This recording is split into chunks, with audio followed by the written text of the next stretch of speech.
BFM Business, le Club Média RH. Décryptage RH. La bienveillance, la confiance, voilà le sujet qu'on va aborder dans quelques instants avec un auteur. Il est avec nous pour nous parler du management par la confiance. C'est bien votre sujet de prédilection. Bonjour, je suis ravi de vous rencontrer, Olivier Truand. Vous êtes fondateur du cabinet Care and Connect. Exactement. C'est bien ça. Qu'est-ce que fait votre cabinet ? Un cabinet spécialiste de la transformation des organisations. Transformation culturelle et managériale des organisations. Qui existe depuis combien de temps ? On vient d'être créé, là, en 2020. Ah oui, donc c'est vraiment une petite start-up, un bébé, quoi. Exactement, un bébé spécialisé sur la confiance, la bienveillance et comment faire, et ça rebondit sur le point de monsieur, c'est comment faire que les salariés soient mieux dans leur entreprise et mieux dans leur job.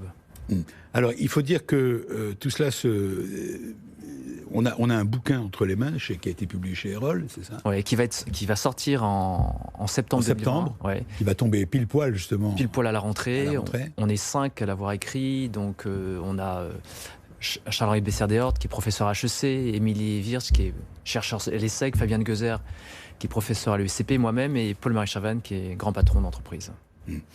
L'objet de votre démarche ? Alors, ça vient en fait. Ça part d'un constat. Ouais, c'est un constat tout à fait. C'est que tous les managers invoquent la confiance. Faites-moi confiance. Un peu le syndrome de cas. Il faut faire confiance. Et en même temps, les gens sont un peu perdus parce que on est dans cet univers de fake news en permanence, oui, où les gens sont désorientés. Et on s'est dit, il faut essayer de répondre à ces questions. Pourquoi c'est si important et pourquoi c'est si fragile et si difficile. Alors, on a mis pendant des années, mes amis et collègues ont fait de la recherche sur ce thème. On a interviewé plus de 200 personnes, 20 grands dirigeants dans des grandes entreprises, des petites entreprises, et on nous a livré plein de pépites. Voilà ce qu'il faut faire pour créer la confiance, voilà ce qu'il faut faire pour la détruire, entre guillemets. Donc vous avez créé Care and Connect. Care and Connect, oui. Mais au départ, sur la base du constat, vous avez écrit ce livre avec vos collègues. C'est ça. C'est ça. Et vous avez créé une sorte de cabinet de conseil. C'est un cabinet qui a vocation à répondre à ces enjeux. Les gens sont désorientés, les gens sont souvent en souffrance. Qu'est-ce qu'on peut faire très simplement pour organisationnellement créer un espace de travail où les gens sont bien, où les gens ont confiance dans le projet, confiance dans l'organisation, confiance dans leur équipe et confiance dans leur patron. C'est pas très loin, hein, Jean-Pierre Camard, vous qui êtes l'invité témoin, je vous fais réagir tout de suite. C'est pas très loin, c'est vrai que je pense démarche. qu'à partir de... C'est vrai dans l'absolu ce que vous dites et ce qu'on vit depuis longtemps. Par contre, le Covid qui arrive, le post-Covid qui arrive par-dessus, à la rentrée, je pense que vous allez avoir du travail.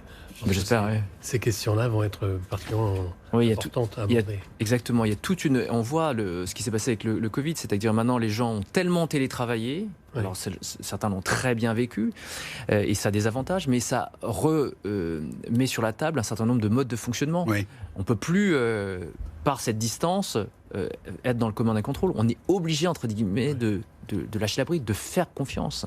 Et en même temps, cette distance numérique fragilise le socio-affectif, fragilise la proximité, fragilise les relations. Il y a beaucoup de malentendus qui peuvent naître de cette absence de proximité. Le titre, le management par la confiance, ça signifie que qui doit avoir confiance ? C'est le collaborateur ou c'est le patron ? Alors en fait, il y a plein de niveaux sur la confiance. C'est un terme protéiforme. C'est comment faire pour moi avoir confiance en moi, parce que sans cette confiance en moi, c'est difficile d'inspirer confiance à l'autre. Donc, comment avoir confiance, comment inspirer confiance quand je suis un patron, comment donner sa confiance, moi en tant que patron, comment créer la confiance dans un collectif. C'est ces notions qui sont couvertes dans l'ouvrage. Et on donne un certain nombre de recettes, de constats qu'on a fait pour pouvoir rendre cette confiance opérante.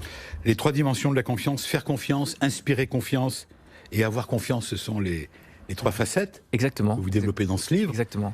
Pourquoi la confiance ? Vous dites qu'il y a 7 rôles de la confiance. Oui. Alors, déjà... Résumé. Hein. Oui, c'est ça. Donc, il y a tous un détail, vous verrez. Donc, en gros, on a 3 grandes parties. Première partie qui est, qu'est-ce que la confiance ? Comment elle est constituée ? Pourquoi elle est importante ? D'accord. Deuxième partie...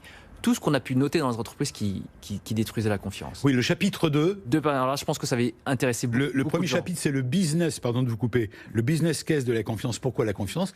Et le chapitre 2, c'est qu'est-ce qui détruit la confiance. Exactement. Alors selon vous, qu'est-ce qui arrive en numéro 1 ? Alors, dans l'entreprise. Hein. Dans l'entreprise, je vous donne 3 exemples. Allez-y. 1, le sentiment d'incapacité. C'est-à-dire les gens dans une entreprise... le sentiment face aux réunions, aux mammouths, aux procédures, de quoi suis-je capable Voilà. Est-ce que je vais réussir à bouger les choses? C'est vraiment, ils sont devant, ils doivent engager un nouveau process, engager un nouveau produit, lancer une nouvelle démarche. Ils se disent, j'ai tellement à bouger de choses qu'ils sont face à leur incapacité à changer les choses. Donc l'absence de capacité à faire les choses. L'absence de raison d'être, l'absence de vision, incertitude sur le chemin. Ça, c'est le reproche que peuvent faire peut-être des collaborateurs. Il y a aussi un écart. Le changement aussi. Oui, un écart entre les discours et les actes. C'est-à-dire souvent on entend des patrons qui prônent une certaine façon de faire et puis qui font l'opposé. Alors il y a à la fin du livre, en troisième partie, c'est là, vous en parliez tout à l'heure, des fiches pratiques.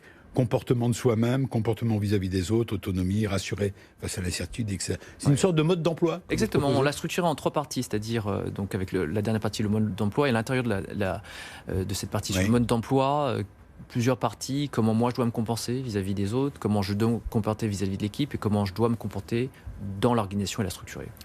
Un mot, Jean-Pierre Commun. Juste un mot. Quand vous intervenez en entreprise, vous intervenez au niveau des individus ou au niveau d'un collectif? Les deux. Les deux.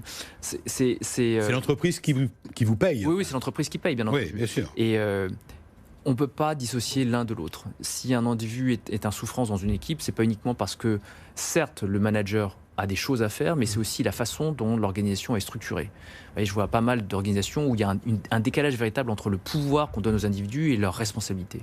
On a certainement quelque chose à faire ensemble. Oui, c'est un lieu de rencontre ici. C'est un lieu de rencontre. C'était déjà vrai, Alexandre. C'est vrai, exactement. On est ravis, Olivier Truong, de vous donner un coup de pouce. Je rappelle que vous êtes fondateur, qui est tout le bébé du cabinet Care & Connect, expert en transformation des organisations. Allez voir leur site, voilà, c'est formidable. On est ravis de l'avoir fait, vous reviendrez.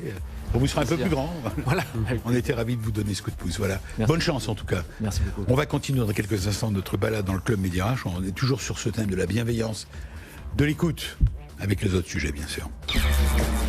BFM Business, le Club Média RH, la parole aux entreprises qui recrutent.